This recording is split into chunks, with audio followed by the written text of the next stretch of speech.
মা বোনেরা ভালো করে শুনে নিন, গোসলখানায় পেশাব ফিরবেন না, নবীজি নিষেধ করেছেন। গোসলখানায় তারা যেন পেশাব না ফেরে। তারপরে নবীজি বললেন, তোমরা তোমাদের স্ত্রীদেরকে এই শিক্ষা দেবে, তারা যেন গোসলখানায় কোনো দিন উলঙ্গ অবস্থায় গোসল না করে। তো সঙ্গে সঙ্গে আম্মা জান আয়েশা বললেন, ইয়া রাসূলুল্লাহ, আমরা যখন গোসলখানায় গোসল করি মেয়ে ছেলেরা দরজা বন্ধ করে গোসল করি, কেউ তো দেখতে পায় না, তো উলঙ্গ অবস্থায় গোসল করলে অসুবিধাটা কি? নবীজি বললেন, আয়েশা একথা তুমি বলো না, কেউ দেখতে পায়নি, তোমার আল্লাহ দেখতে পাচ্ছে। কিছু বুঝতে পারছেন? এরপরে নবীজি বললেন, তোমরা তোমাদের স্ত্রীদেরকে এই শিক্ষা দেবে, তারা যেন কোনোদিন হাতের চুড়ি, কি বলেন, চুড়ি চুড়ি চুড়ি, হাতের চুড়ি তারা যেন কোনোদিন একের বেশি ব্যবহার যেন না করে, একের বেশি ব্যবহার যেন না করে। এই কথাটি যেই বললেন, হযরতে উমর রাদিয়াল্লাহু তাআলা আনহু নবীজির বাম পাশে বসতেন, আর আবু বকর সিদ্দিক রাদিয়াল্লাহু তাআলা আনহু নবীজির ডান পাশে বসতেন। হযরতে উমর রাদিয়াল্লাহু তাআলা আনহু দাঁড়িয়ে বলছেন, ইয়া রাসূলুল্লাহ, আমার স্ত্রী যদি এক হাতে দুই বা দুইয়ের বেশি চুড়ি পরে ক্ষতিটাই কি? আল্লাহর নবী বললেন, উমর, তোমার স্ত্রীর চুড়ির ঝুনঝুনি আওয়াজটা পরপুরুষের জন্য হলো হারাম। কোথায় আছেন আপনি? আপনি কোন জায়গায় বসে আছেন? এরপরে বলা হলো, তোমরা তোমাদের স্ত্রীদেরকে এই শিক্ষা দেবে, তাদেরকে কোরআনের শিক্ষা দেবে। নিজেই কোরআন পড়তে পারে না, তা বউকে কোরআন শিক্ষা দিচ্ছে। এরপরে বলা হলো, তুমি তোমার স্ত্রীকে নামাজের শিক্ষা দেবে। তারপরে বলা হয়েছে, ওই স্বামী হলো উত্তম ব্যক্তি যে স্বামী গভীর রাতে তাহাজ্জুদের নামাজ পড়তে দাঁড়ায়, তাহাজ্জুদের নামাজ পড়তে দাঁড়ায়, আর স্ত্রীকে তাহাজ্জুদের নামাজের জন্য দাঁড় করিয়ে দেয়। জোরে বলুন সুবহানাল্লাহ। ছোট্ট একটা ঘটনা শুনে নিন। আম্মা জান আয়েশা বর্ণনা করছেন, আমি আর নবীজি এক কম্বলের ভিতরে আমরা শুয়ে আছি, স্বামী স্ত্রী এক কম্বলের ভিতরে শুয়ে আছি। মা বোনেরা ভালো করে শুনে নিন, স্বামী স্ত্রী আমরা এক কম্বলের ভিতরে শুয়ে আছি। গভীর রাত হয়েছে, নবীজি আমাকে বলছেন, আয়েশা একটা কথা বলবো। বলছে, কি বলুন? বলছে, আমি একটা অনুমতি চাইছি তোমার কাছে। কি অনুমতি বলুন? বলছে, আয়েশা তুমি যদি অনুমতি দাও তাহলে আমি একটু অজু করে তাহাজ্জুদের নামাজে আমার আল্লাহর সঙ্গে একটু কথা বলবো। আম্মা জান আয়েশা বলছেন, কোনো অসুবিধা নাই।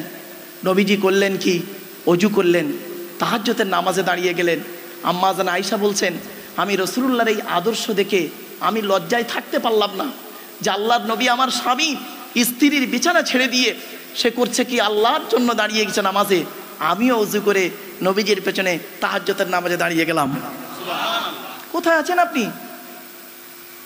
খালি আই লাভ ইউ সোনা, আই লাভ ইউ জান বললেই মনে হয় মানে খুব মহব্বত বেড়ে গেল, আর ব্যাস। ভাবতে পেরেছেন? চলুন, এরপরে বলা হয়েছে, তোমরা তোমাদের স্ত্রীদেরকে এই শিক্ষা দেবে, তারা যেন মাথার বালিশ তারা যেন কোনোদিন একের বেশি ব্যবহার যেন না করে। অর্থাৎ স্বামী স্ত্রী যখন ঘুমাবে একটি মাত্র লম্বা বালিশে মাথা রেখে ঘুমাবে। জিজ্ঞাসা করা হলে, হে নবী, স্বামী স্ত্রী এক বালিশে মাথা রেখে ঘুমালে উপকারিতা কি? নবীজি বললেন, স্বামী স্ত্রী যদি এক বালিশে মাথা রেখে ঘুমায়, আল্লাহর রহমত, মহব্বত, ভালোবাসা আল্লাহ বাড়িয়ে দেবে। জোরে বলুন। ছোট্ট একটা প্রশ্ন, তার উত্তর। আচ্ছা, এখানে অনেক মানুষ বসে আছেন, আপনারা অনেকে তার মেয়েকে বিবাহ দিয়েছেন, অনেকে মেয়েকে বিবাহ দিয়েছেন অর্থাৎ শ্বশুর হয়েছেন, আবার অনেকে এখানে বসে আছেন জামাই হয়েছেন। ঠিক না ঠিক? আরে ভাই বলুন, একটু কথা বলুন না। অনেকে এখানে শ্বশুর আছেন, অনেকে জামাই আছেন। চলুন, আল্লাহর নবী একজন শ্বশুর ছিলেন, হযরত আলীও একজন জামাই ছিলেন। চলুন একটু জামাই শ্বশুরের কথা একটু বলে নিন। আর আপনি কোন জায়গায় আছেন আর তারা কোন জায়গায় আছে একটু দেখে নিন। আপনারা যখন মেয়েকে বিবাহ দেন, আচ্ছা আগে বলে নিই কোন মেয়েকে বিবাহ করবেন, কোন ছেলেকে বিবাহ করবেন। চলুন, মা বোনেদেরকে বলছি, কোন ছেলেকে জামাই করবেন? যে ছেলের মধ্যে দুটো গুণ পাবেন। কটা? দুটো। কি কি? এক নাম্বার, ছেলেটি সৎ ছেলে কিনা খবর নেবেন, সৎ ছেলে কিনা খবর নেবেন। খালি বাপের আছে বলে মোটরসাইকেল নিয়ে ঘোরে আর কোথায় কিছু নেই, গায়ে গলায় একটা চেন রয়েছে, আর ইয়াং মেয়েগুলো পাগল হয়ে গেল, হাতে একটা ঘড়ি আছে ব্যাটারি নেই, আর গলায় একটা চেন আছে, মোবাইলটা আছে। ওরে বাবা, মোবাইলটা আছে, দেখতেছি মোবাইলটার এইদিকে বোতাম টেপার, এইদিকে মালা অ্যাপেল সেট, মানে খামটা অ্যাপেল, বুঝতে পারছেন? আইফোনের খাম, আর মালটা হলো অরিজিনাল 700 টাকার মাল। এতে পাগল হয়ে যেও না। এক নাম্বার, যে ছেলে ওই ছেলেকে জামাই করবেন যে ছেলের মধ্যে দুটো গুণ পাবেন। 1 নাম্বার কি, ছেলেটি সৎ ছেলে কিনা খবর নেবেন। 2 নাম্বার, ছেলেটি কর্মী কিনা খবর নেবেন। কর্মী, কর্মী ভাষাটা বোঝেন, পরিশ্রম করে, কুড়ে নয়, মনে রাখবেন। এবার আসছি কোন মেয়েকে বৌমা করবেন। যে মেয়ের মধ্যে 6টা গুণ পাবেন, এই কোরআনে আছে। মুসলিমাতিন, মুমিনাতিন, কনিতাতিন, তাইবাতিন, আবিদাতিন, সাইহাতিন, সাইয়্যিবাতিন ওয়া আবকারা। 28 নম্বর পারা সূরা তাহরিমের 5 নম্বর আয়াত। আল্লাহ বলছেন 1 নাম্বার মেয়েটি মুসলমান কিনা খবর নেবেন। 2 নাম্বার মেয়েটি মুমিনা বিশ্বাসী মেয়ে কিনা খবর নেবেন। 3 নাম্বার, খুব ইম্পর্টেন্ট কথা, শুনে নিন মা বোনেরা, বাবাজিরা শুনে নিন। কনিতাতিন আনুগত্যশীলা মেয়ে কিনা খবর নেবেন। দূর থেকে খবর নিয়ে দেখবেন মেয়েটি ওর বাপ আর মাকে ভক্তি শ্রদ্ধা করে কিনা খবর নেবেন। দূর থেকে সঠিক তথ্য যদি পেয়ে যান মেয়েটি ওর বাপ আর মাকে যদি ভক্তি শ্রদ্ধা না করে, ও যত সুন্দরী মেয়ে হোক আর যত পীর সাহেব, মনি সাহেব, মুফতি সাহেব আর যারই মেয়ে হোক না কেন, খবরদার ওই মেয়েকে বৌমা করবেন না। ও নিজের বাম্মাকে ভক্তি শ্রদ্ধা করে না, তোমার বাম্মার পাতে সহজে 1 থালা ভাত পেতে দেবে না। ঠিক না বে ঠিক? 4 নাম্বার হলো কনিতাতিন তাইবাতিন, 4 নাম্বার তওবাকারী মেয়ে কিনে খবর নেবে। 5 নাম্বার আবিদাতিন, মেয়েটা ইবাদতকারী মেয়ে কিনা খবর নেবেন। মেয়েটা ইবাদতকারী মেয়ে কিনা খবর নেবেন। মেয়েটা 5 ওয়াক্ত নামাজ পড়ে কিনা খবর নেবেন। আর একটা কথা বলি, মেয়েটির চরিত্রটা ঠিক আছে কিনা খবর নেবেন। চরিত্রটা ঠিক আছে কিনা খবর নেবেন। আর যুবক ছেলেদেরকে বলছি, যারা বিবাহ করনি বাবা, এ খবরটাও নিও, তুমি ক নাম্বার। যারা বোঝার ঠিক বুঝে নিয়েছে, আর বেশি ডিসকাস করলাম না, চলো বাপ। 6 নাম্বার হলো সাইহাতিন, মেয়েটি রোজাদার মেয়ে কিনা খবর নেবে। এই 6টা গুণ বিশিষ্ট মেয়েকে বৌমা করবেন, দুনিয়াতে শান্তি পাবেন, সম্মান পাবেন, আখিরাতে জান্নাত মিলবে। জোরে বলুন সুবহানাল্লাহ। আর আমরা কি করি, মেয়েটা সর্বপ্রথম দেখি ও চামড়াটা সাদা না কালো, চামড়াটা সাদা না কালো। 2 নাম্বার দেখি মেয়েটার বডি ফিটনেস কেমন আছে। 3 নাম্বার দেখি মেয়ের বাপের ভালো টাকা আছে কিনা। এই তো দেখি, তাহলে বিপদ আসবে না। শুনে রাখুন, বিশ্বনবী মুহাম্মদ সাল্লাল্লাহু আলাইহি ওয়াসাল্লাম বললেন, কিয়ামতের মাঠে তোমাকে জিজ্ঞাসা করা হবে স্বামী হিসাবে তুমি কতটা পারফেক্ট। চলুন এবার আসছি, আপনারা আপনাদের মেয়েদের বিবাহ দান তো দিয়েছেন? হ্যালো, শুনছেন? আপনারা মেয়েদের বিবাহ দিয়েছেন। বিবাহের দিনে আপনারা কি করেছেন? মেয়েকে যখন শ্বশুর বাড়ি পাঠিয়েছিলেন, কি বলে পাঠিয়েছিলেন? আর মুহাম্মদ সাল্লাল্লাহু আলাইহি ওয়াসাল্লাম তিনি তার মেয়ে ফাতেমাকে শ্বশুর বাড়ি অর্থাৎ আলীর বাড়িতে পাঠিয়েছিলেন, কি বলে পাঠিয়েছিলেন? চলুন আপনার আর নবীর পার্থক্যটা কোথায় দেখে নিই। চলুন, আমরা আমাদের মেয়েকে শ্বশুর বাড়ি পাঠিয়েছি কিভাবে, সিনটা দেখুন। 100 জন বরযাত্রী আসার কথা, এসেছে 150 জন। রাগ করবেন না, কিন্তু রাগ করবেন না, খবরদার আসবেন না এরকম, ঠিক না। এটা বিবেক বহির্ভূত কাজ। এখন তো মোবাইলের যুগ, তোমার যদি 150 জন বরযাত্রী আসার ঝোঁক জাগে, খাতায় লেখা আছে 100 জন, 100 জায়গায় 105 থেকে 10 জন হতে পারে। 150 জনের খাবার রান্না করতে পারে নাকি ওই মুহূর্তে? তাকে মোবাইলের যুগ, আগে উচিত ছিল তাকে ইনফরমেশন দেওয়া, ঠিক না বে ঠিক? এবার কি করলো, আচ্ছা বাবা আপনাদের এখানে বিবাহ কে করতে যায়? কি হলো বলো তো বাবা, কি করছো সব? এই পেছনে তোমরা কি করছো? বিরাট হুটপাট করছো বলুন। হ্যাঁ শুধু হুটপাট। কি বাবা অসুবিধা হচ্ছে?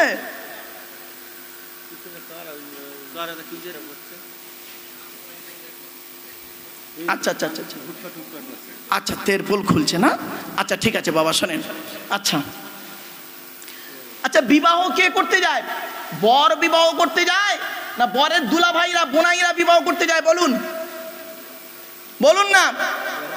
বর যায়, হ্যাঁ বর যায়। বর তো গিয়ে শুধু একটা রোমাল মুখে দিয়ে হনুমানের মতো চুপ করে বসে থাকে। আর বরের বোনাইদের একদিন দেখবেন, বরের বোনাইদের ওই দিন সামান্য খেতে একটু লেট হয়েছে, বাপরে বাপ, ওদের আসার কথা ছিল 12টার সময়, ওরা এসেছে বেলা 2টোর সময়।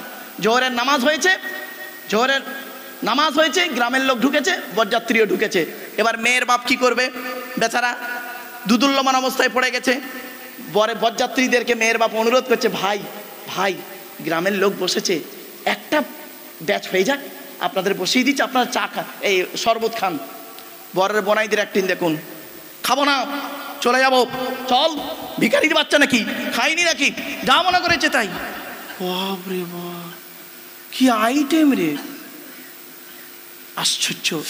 বাবা আলেমুলামা ভাইরা একটু স্টেজে আসেন না, অনেকটা জায়গা আছে বেকার পড়ে আছে ভাই, আসেন না ভাই, একটু বসেন না, আসেন আসেন আসেন না। আরও ভাই যারা আলেম মহাশয় আছেন একটু উপরে চলে আসেন না, বেকার জায়গা পড়ে আছে বাবা, আসেন।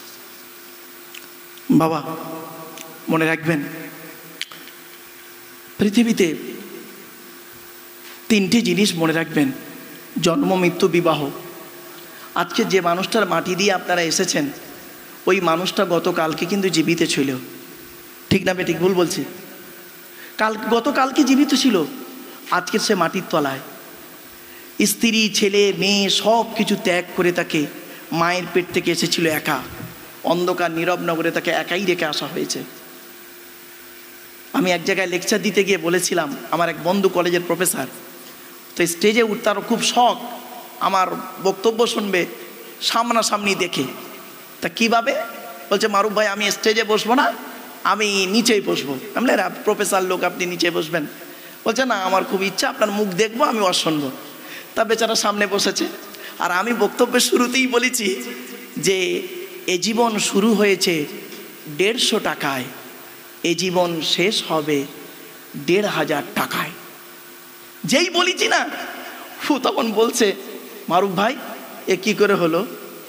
আমি কলেজের প্রফেসর, আমার স্ত্রী প্রফেসর, আমার বাপ প্রফেসর, মা প্রফেসর, সুতরাং এক মাসে আমরা কয়েক লক্ষ টাকা আমরা মাইনে পাই।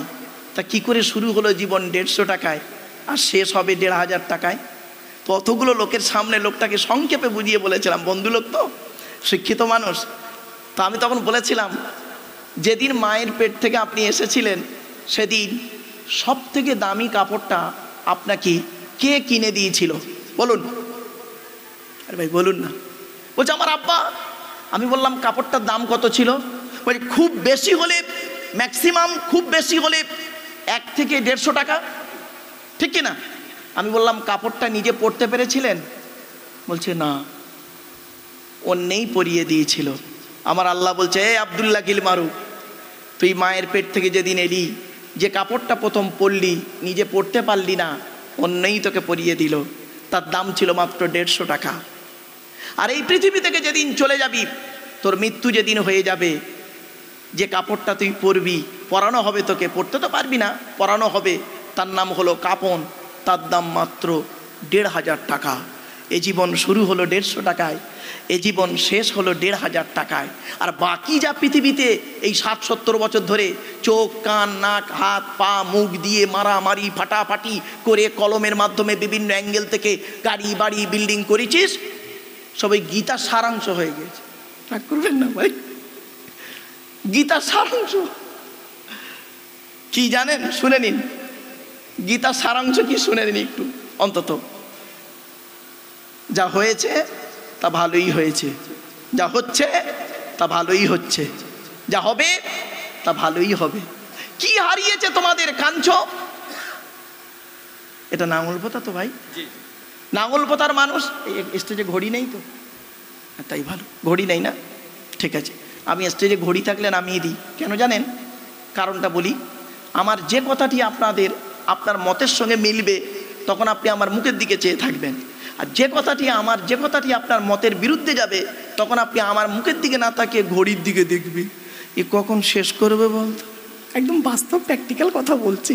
যাই হোক, এই জন্য আমি স্টেজে ঘড়ি থাকলে নামিয়ে দিই। একটু মাঝে মাঝে হাসির ছলে কথা বলি, খারাপ সেন্স নেবেন না, চলেন একটু মানিয়ে নেবেন। আমার রাসূলুল্লাহ মাঝে মাঝে একটু হাসির ছলে কিছু কথা মুচকে হেসে কিছু কথা বলতেন। এজন্য বাবা মাঝে মাঝে একটু বলি, খারাপ সেন্স নেবেন না, চলো। আচ্ছা, গীতার সারাংশটা কি? তোমার কি হারিয়েছে তুমি কাঁদছো? ছেলে ভাত দেয় না কাঁদছো? হ্যাঁ, স্ত্রীর সঙ্গে সমস্যা হয়েছে কাঁদছো? ভাই জমি জায়গায় ঝগড়া হয়েছে কাঁদছো? কি হারিয়েছে কাঁদছো? যা নিয়েছো এই পৃথিবী থেকেই নিয়েছো, যা দিয়েছো এই পৃথিবীতেই দিয়েছো। যেটা তোমার আজকের আছে, গতকাল সেটা অন্যের ছিল, অর্থাৎ তোমার বাপের ছিল। তোমার বাপ মারা গেছে, তুমি ওরিশান সূত্রে পেয়েছো। যেটা আজকের আছে, গতকাল সেটা অন্যের ছিল। আজ তুমি মারা যাও, আগামীকাল সেটা অন্যের হয়ে যাবে। কি বুঝলেন? বাড়ি থেকে ভাববেন। আমার এই কথাগুলো আজকের আলোচনা থাকবে এই রোগ রোগ আর মৃত্যু, এই দুটোর সঙ্গে টালি করে আজকের আলোচনা। আখেরি চার সোমবারটা কি সে সম্পর্কে আলোচনা রাখতে গেলে এই আলোচনাগুলো প্রাসঙ্গিক আলোচনা, তাই আসবে বাপ। চলেন এবার আসছি, পৃথিবীতে নবী এসেছেন 1,24,000, রসুল এসেছেন 313 জন বা 15 জন, ব্যাস। আজকে আমাদের আলোচনা হলো কোরআনকে নিয়ে, হাদিসকে নিয়ে। আসুন, তো আগে প্রথমে আমি আল্লাহর আলোচনা করে দিই, আল্লাহর পরিচয়টা দিয়ে দিয়েছি। এবার আমাদের বাকি আছে দুটো পরিচয় জানতে। কি কি? এক নম্বর হলো মুহাম্মদ সাল্লাল্লাহু আলাইহি ওয়াসাল্লামের পরিচয় জানতে হবে, ঠিক না ঠিক? তাই তো, চলো মুহাম্মদ সাল্লাল্লাহু আলাইহি ওয়াসাল্লামের পরিচয়টা আগে জেনে নিই, তারপরে কোরআনের পরিচয় জানবো, তারপরে মূল জায়গায় ঢুকে পড়বো। আচ্ছা, আমাদের নবীর নাম মুহাম্মদ সাল্লাল্লাহু আলাইহি ওয়াসাল্লাম, তাই তো নাকি? হ্যাঁ। আচ্ছা, উনি কোন বংশে জন্মগ্রহণ করেছেন? জোরে বলুন। কুরাইশ বংশে। আচ্ছা, কুরাইশটা কে? কার নাম কুরাইশ? একটু মাথায় রাখবেন। তবে সুবহানাল্লাহটা একটু দয়া করে জোরে বলবেন, অনুরোধ রইল আপনাদের কাছে। কুরাইশটা কে শুনুন। মুহাম্মাদের বাপের নাম আব্দুল্লাহ, আব্দুল্লাহর বাপের নাম আব্দুল মুত্তালিব, আব্দুল মুত্তালিবের বাপের নাম আব্দে মান্নাফ, আব্দে মান্নাফের বাপের নাম হাশেম, হাশেমের বাপের নাম কুসাই, কুসাইয়ের বাপের নাম কিলাব, কিলাবের বাপের নাম মুর্রা, মুরার বাপের নাম লুবাই, লুবাইয়ের বাপের নাম কাব, কাবের বাপের নাম গালিব, গালিবের বাপের নাম ফিগির, ফিগির থেকে কুরাইশ বংশ এসেছে। নবীর বাপের নাম আব্দুল্লাহ, মায়ের নাম আমিনা, দাদার নাম আব্দুল মুত্তালিব, দাদির নামটা কি? হালিমা, দুধ মা হালিমা। নবীর বাপের নাম আব্দুল্লাহ, মায়ের নাম আমিনা, দাদার নাম আব্দুল মুত্তালিব, দাদির নাম হলো নেতিলা বিনতে খব্বাব ব্রাকেটে ফতেমা, কেউ বলেছেন সামিরা। নবীর নানার নাম হলো আব্দুল ওয়াহাব জুহুরি, নবীর নানির নাম হলো বারিরা বা বাররা, নবীর দুধমার নাম হলো হালিমা, নবীর দুধ বাপের নাম হলো হারেস, নবীর দুধ ভাইয়ের নাম আব্দুল্লাহ, নবীর বাপের নাম আব্দুল্লাহ, নবীর দুধ ভাইয়ের নাম আব্দুল্লাহ, দুটো যেন এক করে ফেলবেন না। নবীর জন্ম 570 খ্রিস্টাব্দে, ইংরেজি কি মাস ছিল? 29 আগস্ট, আরবি মাস ছিল রবিউল আউয়াল মাস 12 তারিখ, মতান্তরী 9 তারিখ, সোমবার শবে সাদেকের সময় আরবের মক্কা নগরী কুরাইশ বংশে নবীর জন্ম। নবীর বাপেরা হলো 10 ভাই, নবীর মায়েরা হলো 19 বোন। নবীর বাপেরা ক ভাই? 10 ভাই। নবীর 9টা চাচা, 18টা খালা, 6টা ফুফু, 7টা ছেলে মেয়ে। নবী নবী নবী নবী করে অনেক কিছু আলোচনা শুনেছেন বাবা, যাকে নিয়ে এত কিছু তার পরিচয়টা জানবেন না। আমরা কিন্তু এটা থেকেই পিছিয়ে, আমার বাপেরা। চলুন, আচ্ছা, নবীর কটা চাচা বলেছি বাপ? মানে বাপেরা 10 ভাই, কটা চাচা হবে? 9টা। 9টা চাচার নাম শুনুন। বড় অসুবিধা হচ্ছে আপনাদের। বড় চাচার নাম হলো হারেস, কি বললাম? হারেস, জুবায়ের, মুকাইয়িম, ফাইদাক, জাইদাক, আবুল আহাব, হামজা, আব্বাস, আবু তলেব। নবীর বাপ হলো আব্দুল্লাহ। ওই আবু জাহালের নাম তো এখানে নেই। আবু জাহাল নবীর নিজের চাচা নয়। হয়েছে? এবার আমরা অনেকেই বলে বেড়াই নবীর চাচা আবু জাহাল, তাই না বাবা? এই জন্য বাবা এগুলো ঠিক করে নেবেন একটু। যাই হোক, চলুন।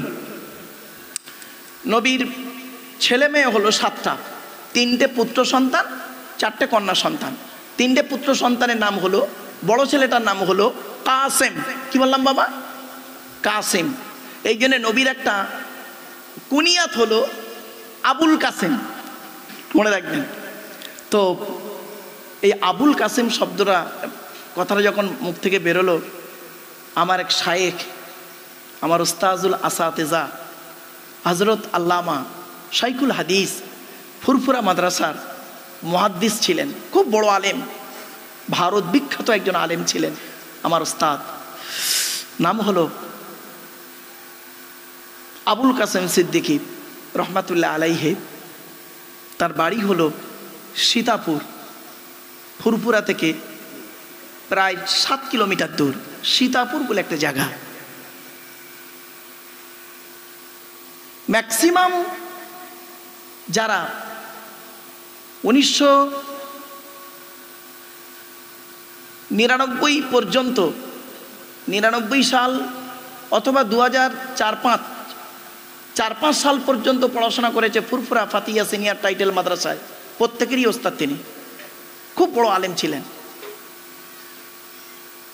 আল্লামা শাইখুল হাদিস, আরও বড় বড় আলেমরা ছিলেন। আমার ওস্তাদ হজরত আল্লামা কারামত আলী রহমাতুল্লাহ আলীকে মুহাদ্দিস সাহেব হুজুর, আমারই ওস্তাদ হজরত আল্লামা শাইখুল হাদিস আল্লামা নিয়ামত হোসাইন বুখারী, নাম শুনেছেন বাবা? হ্যাঁ। তারপরে এই কদিন আগে ইন্তেকাল করলেন ফুরফুরা মাদ্রাসার সুপারিনটেন্ডেন্ট, প্রাক্তন সুপারিনটেন্ডেন্ট শাইখুল হাদিস হাফেজ আল্লামা আব্দুল মান্নান রহমতুল্লাহ আলাইহি। এই সমস্ত ওস্তাদ হুজুরদের কথাগুলো আমি কেন বলি জানেন? কেন বলি? শিক্ষকদের কথা বললে কোনো দিন ছাত্রের সম্মান কমে না, ঠিক না বে ঠিক? অনেকে তো শিক্ষককে সম্মানই দেয় না, শিক্ষককে সম্মানই দেয় না। আমারই ওস্তাদ এখনও ফুরফুরা মাদ্রাসা, মানে এই বছরে রিটায়ার্ড হয়ে গেছেন আল্লামা শাইখুল হাদিস আপনার কি বলবো সৈয়দ বাহাউদ্দিন সাহেব, তারপরে আছেন আমজাদ হোসেন বুখারী মাদ্দাসাল্লাহুল আলী, আমারই ওস্তাদ বাবা, সকলেরই ওস্তাদ। কিন্তু অনেকেই স্টেজে এলে ওস্তাদ বলে পরিচয় অনেকে দেয় না, মনে রাখবেন, খুব খারাপ জিনিস এটা। আমার সামনেই রয়েছে, দেখতে পাচ্ছেন, পৃথিবীর বিশ্বের সর্বশ্রেষ্ঠ ধর্মগ্রন্থ আল কোরআনুল মাজিদ, তাই তো বাবা? আচ্ছা, এই কোরআনের পরিচয় দেওয়ার আগে বেশ কিছু পরিচয় আপনাদের দিয়ে নিই, তাহলে বুঝতে সুবিধা হবে। আগে আমাদের জেনে নিতে হবে আমাদের সৃষ্টিকর্তার নাম কি। জোরে বলুন। আল্লাহ নামটা বলতে কষ্ট হচ্ছে বাবা, বলুন, আল্লাহ খুশি হবে। আমাদের সৃষ্টিকর্তার নাম আল্লাহ। আল্লাহর পরিচয় কি? কটা? এই কোরআনে আছে আল্লাহর পরিচয় মাত্র 4টি। কটি? 4টি। যতদিন বাঁচবেন মনে রাখবেন, আল্লাহর পরিচয় হলো কোরআনে মাত্র 4টি। আল্লাহ নিজেই বলছেন, আমি বলিনি। আল্লাহ বলছেন, বল নবী তুমি বলো, হু আল্লাহু আহাদ, সে আল্লাহ হলেন একক। আল্লাহ ওয়াহিদ নন, আল্লাহ আহাদ। আচ্ছা, ওয়াহিদ আর আহাদের পার্থক্যটা কি? ওয়াহিদুন মানে এক, যা 2 আছে বা থাকতে পারে, আর আহাদুন মানে এক, যা 2 হয় না। তাই আল্লাহর পরিচয় যখন আরবের মানুষেরা মুহাম্মদ সাল্লাল্লাহু আলাইহি ওয়াসাল্লামের কাছে জানতে চাইল, হে মুহাম্মদ, তোমার আল্লাহ খায় কি, তোমার আল্লাহর স্ত্রী কজন, তোমার আল্লাহর ছেলে মেয়েকে, ইত্যাদি ইত্যাদি যখন প্রশ্ন করলো মুহাম্মদ সাল্লাল্লাহু আলাইহি ওয়াসাল্লামকে, তখন আল্লাহ রাব্বুল আলামিন কোরআনের এই সূরাটি অবতীর্ণ করে জানিয়ে দিলেন, নবী তুমি বলে দাও আমার পরিচয় হলো 4টি। কি? 1 নাম্বার, কুল নবী তুমি বলো, হু আল্লাহু আহাদ, সে আল্লাহ হলেন একক। 2 নাম্বার, আল্লাহুস সামাদ, আল্লাহ হলেন অমুখপেক্ষী, আল্লাহ কারোর মুখপেক্ষী নন, সারা পৃথিবী তার মুখপেক্ষী, ঠিক না বে ঠিক? 3 নাম্বার, লাম ইয়ালিদ ওয়া লাম ইউলাদ, আল্লাহ কাউকে জন্ম দেয়নি, আল্লাহ কেউ জন্ম দেয়নি। 4 number, it is very very important, কি? ওয়া লাম ইয়াকুল লাহু কুফুয়ান আহাদ, আল্লাহর সমকক্ষ কেহই নেই। এই হলো আল্লাহর 4টে পরিচয়। এবার আসছি, আল্লাহ রাব্বুল আলামিন যুগে যুগে মানুষকে হেদায়েতের জন্য, অর্থাৎ সঠিক পথে চালনা করানোর জন্য আল্লাহ রাব্বুল আলামিন পৃথিবীতে মোট 104টা কিতাব পাঠিয়েছেন। কত? এগুলো মনে রাখবেন, 104টা কিতাব। তার মধ্য থেকে 100টা হলো ছোট ছোট, যাকে বলে সহিফা, 4টা হলো বড় বড়। এবারে আসছি, আল্লাহ রাব্বুল আলামিন পৃথিবীতে মানুষকে সঠিক পথে চালনা করানোর জন্য পৃথিবীতে 1,24,000 নবী পাঠিয়েছেন। কত? 1,24,000। আচ্ছা, রসুল পাঠিয়েছেন 313 জন অথবা 315 জন। ক্লিয়ার? এই কোরআনে মাত্র 25 জন নবী রসুলের নাম আছে। কতজন? মোটে 25 জন নবী রসুলের নাম আছে। আর নবী রসুলগুলো গেল কোথায়? তাহলে আর নবী রসুলগুলো জানতে গেলে বাপ শুধু কোরআন পড়লে হবে না বাপ, সাথে সাথে কোরআনের ব্যাখ্যা হাদিসগুলো পড়তে হবে। কোরআনের আগে যে কিতাবগুলি এসেছে সেই কিতাবগুলো একটু ঘাটাঘাটি করতে হবে, তাহলে অনেক জিনিস পাওয়া যাবে। চলুন আগে দেখে নিই কোরআনের আগে কি এসেছে। বলেছিলাম 100টা হলো ছোট ছোট, 4টা হলো বড় বড়। 4টের 1 নাম্বার হলো আকারে বড়, খুব বড় কেতাব, আকারে বড়, যে কেতাবটি আল্লাহ পাঠিয়েছিলেন মুসা নবীর উপরে, ইহুদিদের ধর্মগ্রন্থ। কেতাবটির নাম হলো তাওরাত। কি বললাম? তাওরাত। কত পারা বা খণ্ড? 1000 পারা। কত কত কত? 1000 পারা তাওরাত। এত বড় কেতাব, মনে রাখবেন। মুসা নবীর উপরে ওটা অবতীর্ণ করা হয়েছিল। দাউদ বলে একজন নবী ছিল, সুলাইমান নবীর বাপ দাউদ নবী, তার উপরে একটা কেতাব অবতীর্ণ করা হয়েছিল। কেতাবটির নাম হলো জবুর কেতাব। জবুর কেতাব কত পারা? 150 পারা। কত? এগুলো মনে রাখুন, 150 পারা। তারপরে একটা কেতাব অবতীর্ণ করলেন, কেতাবটির নাম হলো ইনজিল, যাকে বলে বাইবেল। ও দুটো ভাগ, ওল্ড টেস্টামেন্ট, নিউ টেস্টামেন্ট। তো ইনজিল কেতাব, নবীটার নাম কি? হযরতে ঈসা নবী। ক্লিয়ার? ইনজিল কেতাব কত পারা? 27 পারা। কত? তাহলে 1000, 150, 27। এবার আসছি পৃথিবীর শেষ লগ্নে, ধ্বংসের আগে। আমার ভাষা বুঝতে পারছেন আপনারা? পৃথিবীর শেষ লগ্নে, ধ্বংসের আগে মানুষকে সঠিক পথে চালনা করানোর জন্য চূড়ান্ত এক কেতাব পাঠালেন, আর সঙ্গে একজন নবী পাঠালেন। অর্থাৎ আল্লাহ রাব্বুল, দেখবেন একটা জিনিস, কম্পিউটার শিখতে গেলে দুটো জিনিস লাগে কম্পিউটার। কি কি? একটা হলো থিওরি, একটা হলো প্র্যাকটিক্যাল। ঠিক না বেঠিক? তো ইসলামেও আছে থিওরি, প্র্যাকটিক্যাল। ইসলামে থিওরিটার নাম হলো কোরআনুম মাজিদ, আর প্র্যাকটিক্যালটা হলো মুহাম্মদুর রাসূলুল্লাহ সাল্লাল্লাহু আলাইহি ওয়াসাল্লাম। জোরে বলুন সুবহানাল্লাহ। আজকে যদি আমরা এই থিওরি আর প্র্যাকটিক্যাল দুটোই যদি ঠিক মতো মেনে চলি, তাহলে ইনশাল্লাহ অনেক জিনিস জানতে পারবো, শিখতে পারবো, বুঝতে পারবো। চলুন থিওরিগুলো একটা একটা করে তুলে ধরবো, প্র্যাকটিক্যালও কিছু কিছু তুলে ধরবো। চলুন। পৃথিবীর শেষ লগ্নে, ধ্বংসের আগে আল্লাহ একটি কেতাব পাঠালেন, কেতাবটির নাম হলো কোরআন, আর সঙ্গে একটা নবী পাঠালেন, নবীটার নাম হলো মুহাম্মদ সাল্লাল্লাহু আলাইহি ওয়াসাল্লাম, শেষ নবী। তো কোরআন হলো 30 পারা। কত? ব্যাস 30 পারা। এখন প্রশ্ন হলো, এই 4টে কেতাব কবে এসেছিল? শুনে নিন, আজ বলে যাচ্ছি। সবই রমজান মাসে এসেছে। সুবহানাল্লাহ বলা গেল না? সবই রমজান মাসে এসেছে। 6ই রমজান, শুনে নিন, 6ই রমজান, 12 রমজান, 18ই রমজান। আর কোরআন এসেছে 24শে রমজান, লাইলাতুল কদরের রাতে। ইন্না আনজালনাহু ফি লাইলাতুল কদর। জোরে বলুন সুবহানাল্লাহ। ক্লিয়ার? তো আজকে আমাদের আলোচনা থাকবে বিশ্বনবী মুহাম্মদ সাল্লাল্লাহু আলাইহি ওয়াসাল্লাম সম্পর্কে এবং তার কোরআন, তার উপরে আসা কোরআন সম্পর্কে। বাকিগুলো সাইড করে রাখলাম। প্রাসঙ্গিক আলোচনা এলে হয়তো 2-1টা কথা বের হয়ে যেতে পারে।